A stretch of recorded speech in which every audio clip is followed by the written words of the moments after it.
What's up, guys? Welcome to the Peer Review Podcast. My name is Caleb Davis, and good morning to everyone. Recording early Tuesday morning. I didn't get to cover every game last night. I skimmed through a bunch, but the two notable games that I'm going to talk about today are the Warriors versus Bucks, and basically that Dame versus Curry matchup, and then Luka's debut against the Jazz for the Lakers. So before we dive in, make sure to like, comment, and subscribe if you haven't already. And also, follow me on X at CalebCD and TikTok at Peer Review Podcasts to stay up to date with everything peer review related.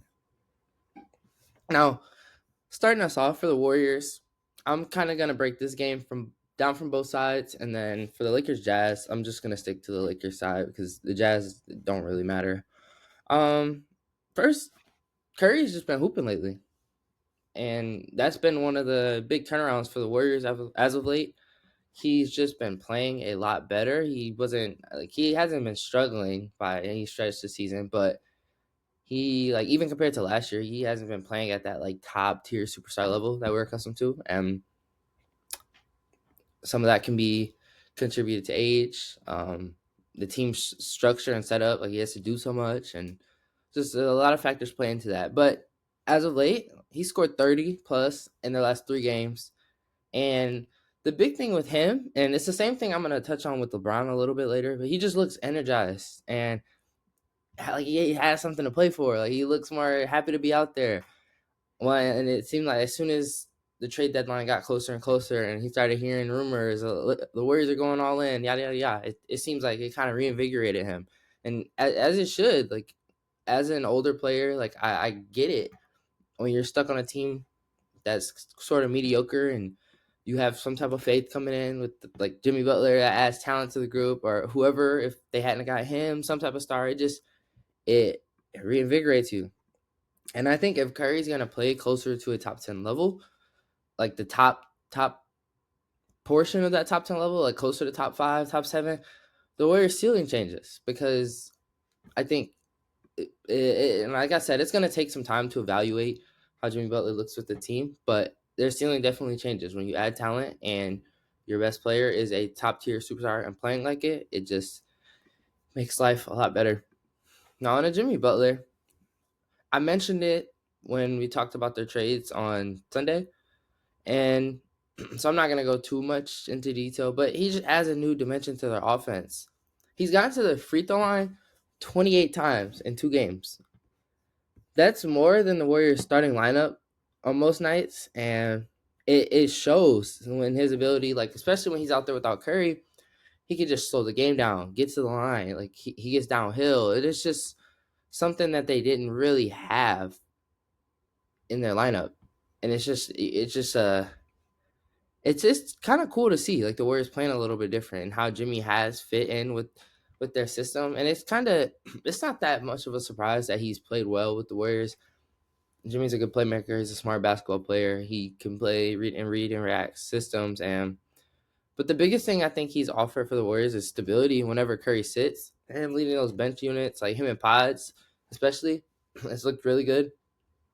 And that's kind of because that's where the Warriors struggle whenever Curry sat. And now you don't have to worry about that as much. And I'm not saying he completely changed the Warriors. It's still going to be a work in progress. You're still going to have to. It's only been 2 games, but in the 2 game sample size that we've seen, he's looked really good, and he's looked like a really good fit with the team.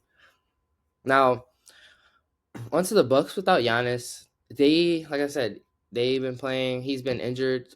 He has a calf injury, and he's probably gonna be out till after the All-Star break. I don't think it's anything serious, but it's just kind of like a maintenance issue. Here's calf, might as well keep him out. You're winning games. You're doing okay in the standings. Dame usually hoops when Giannis has to sit, and he scored 38 tonight, and it's to be expected. Whenever Giannis sits, he kind of can revert back to the Dame of old. He can play like he's in Portland. He can take his deep three. He still does it, but he plays different. He's a little more aggressive. He gets his shot a little more often, and he hit some deep threes in this game. He got a dunk. He was getting to the line, but in my opinion, he looked kind of gassed towards the end of the game. He had 10 turnovers, and a lot of them, in that fourth quarter, just looked like fatigue.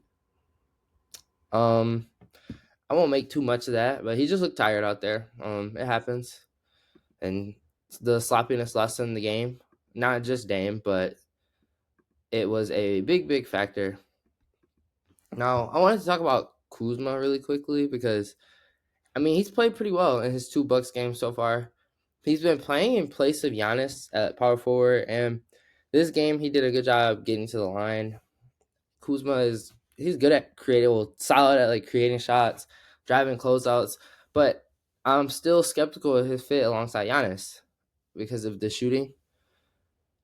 But he's been playing well, and only time will tell if he's really gonna be a steady fit next to Giannis. But I'm still, until I see it, I'm gonna be a little skeptical about it. Now, on to the Lakers versus the Jazz and Luka's debut. Lakers completely just destroyed the Jazz, as to be expected. They're one of the worst teams in the league. The starting lineup, though, that JJ ran out there was Luka, Austin Reeves, Rui, LeBron, and Jackson Hayes. Personally, I think Dorian Finney-Smith should eventually go into that spot. Against when you go against like tougher teams that like aren't the Jazz, you're gonna need his defense out there to help balance the lineup. Even though I just want to say Rui has not been bad by any stretch, and I think is more than justified leaving him in the starting lineup. Like over the last 10 games during this win streak, he's averaging 17 points and shooting 45% from three on 4.6 attempts. So he's shooting with volume, he's shooting confidently, and he's shooting really well. And he's also kind of mastered playing along the baseline off of the attention that like Bron and Austin Reeves and now Luka Garner, like when they're dribbling the ball downhill or running a pick and roll, he as soon as his defender like turns his back to him, he's cutting back door, he's getting a baseline dunk, baseline like drop in layup or some type of just playing along the baseline, and it's opened up his offense a lot. And these are easy buckets for him, like points around the paint, corner threes, like, and he's making it work. Like he's averaging 17 over the last 10, and I understand JJ keeping him in the starting lineup. Same thing with Austin Reeves. I think that's their third best player, like undoubtedly. But people were saying like, oh, move him to the bench. I don't. I just disagree. You put your three best players out there because who are you gonna start in place of him? But my hot take, like the Lakers will more than likely have a top three offense this season, and honestly, it might be number one to finish out the season because LeBron, Luka, Austin Reeves, they just have so much room to operate because they're all good shooters, along with Rui and Jackson Hayes, and you have all these guys that are plus shooters out there. All this ball handling, you have Jackson Hayes as a lob threat, and even the lineups with DFS. Also, he just provides so much space for the ball handlers. You got a lot of guys who can drive and kick, very smart basketball players, and LeBron especially, it just looked so easy getting downhill for him. Like he was getting wherever he wanted. And again, it's the Jazz, so things are gonna look a little easier, but there's just a lot more space. And even with like when LeBron and Luka are out there, Luka likes to stand like deep on the wings and he'll take that shot. So it just adds like another layer of spacing for them because you are you gonna help off Luka? You're gonna help off Austin Reeves, you're gonna help off Rui. Like you kind of gotta pick your poison. And any of those guys can kill you, and you saw it last night. And also Luka, like operating in space, like just getting downhill. They haven't really had a guy like that outside of LeBron and Austin Reeves sometimes, but it just looked so good.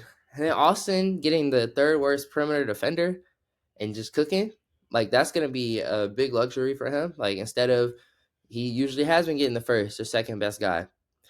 Now it kind of moves down in the pecking order, and it just makes his job a lot easier because he doesn't get worse as a player. He just gets a worse defender on him. Like that's a luxury that most teams don't have. And most teams also, I was thinking about this, most teams don't have defenders big enough to account for Luka and LeBron because they're similar size wise.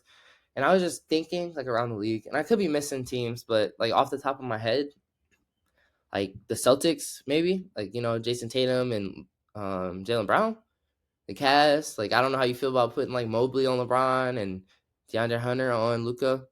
I still don't like either of those matchups, but and then the Warriors, like you got Jimmy and Draymond to match up. But like off the top of my head, that was kind of it on teams that have like perfect's a stretch, but that have matchups that kind of work against them.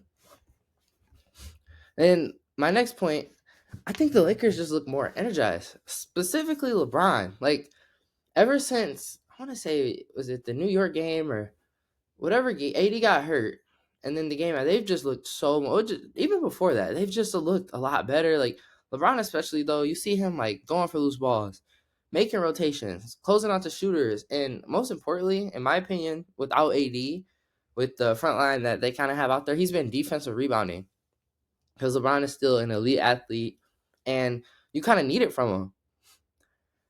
For some games now too, the Lakers have just been doing a good job. They scramble on defense. Like if they're, if Austin Reeves gets switched onto a big and there's a post mismatch, like they're helping out, they're filling the gaps, they're communicating, and they're gang rebounding. Like they out rebounded the Jazz in this game, and everyone in their all their guards on starting lineup, 5 rebounds, 6 rebounds, 7 rebounds. If you look across the board, and that's the way they're gonna have to get it done moving forward. And I'm hoping they're up for the task. Like they're fourth in the West, they're on this win streak, and they look like they believe in what's going on. They look energized, they look reinvigorated, and it's great to see from a Lakers team that's been very hot and cold over the years since LeBron has joined.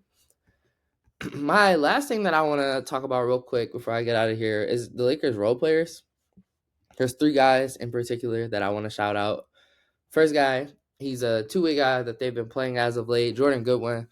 He's been so good at creating shots out of nothing. He's been defending his ass off. He's been rebounding, like crashing the offensive glass. He sprints everywhere he goes on the floor. Like always trying to earn his minutes. Big energy guy, but I think he's just been really good, and I think he's earned his roster spot. I don't know who has to get cut to make it happen, but he deserves to be on this roster. And he's listed as 6'3", but he looks bigger than that. Like he looks like he's closer to like 6'4", 6'5", and he also has this huge 6'10" wingspan, so that probably plays into it. But he's been doing such a good job out there, and he looks like he could be a legitimate perimeter defender option off the bench. That kind of lost to Max Christie, and I'm not saying he's Max Christie level or anything like that, but he's been doing a serviceable job, and I think it should be noticed as I'm doing right now. Moving on, the next role player on their bench who has really been stepping it up, and he's a Heat guy, so a lot of love there. But Gabe Vincent, he's been averaging close to 10 over this same like 10-game stretch, and he's shooting 39% from 3 over that stretch, and he's just been hitting his open shots. And when he's asked to create, he's hitting his pull-up jumpers, he's hitting deep threes, he's hitting open shots. That's the biggest thing, and off the dribble, and he's also defending.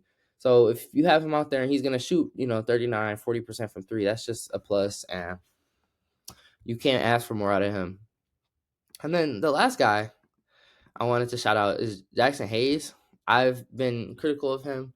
A lot of people have, sometimes rightfully deserved, because he wasn't playing well for some stretches during the season. But his last 6 games as a starter, he's been averaging 7 points and 6 boards. And these aren't insane numbers, but he's just been doing his job. Like he's been playing about 25 to 28 minutes, and it's been a lob threat. He's been solid on defense, hustling, getting offensive rebounds, just crashing the glass, just doing a job, blocking shots. He's averaging like 1.8 blocks in the past 6 games too, like doing his AD replication. But the biggest thing with him, and this always has been his problem, is he hasn't been fouling. Like Jackson Hayes, when he would get minutes, and I guess maybe it was because it was in spurts, it threw off his rhythm, but he would always foul so much. He would hack. I remember he had a game, like 4 fouls in like 2 minutes, like always hacking. And he's toned down on that. And it's made him more playable because he's not a horrible big. But if you're going to foul every, 15 seconds, it's not helpful to your team. So he's just been playing really well. And I wanted to make sure we took notice of that because he's been a big part of this win streak and this reinvigorated Lakers team. And I'm so excited to keep seeing this Luka and LeBron pair, especially in some meaningful games. It kind of sucks that AD got hurt because that Mavs matchup would have been so fun to watch. But we'll get it down the line, maybe in the playoffs.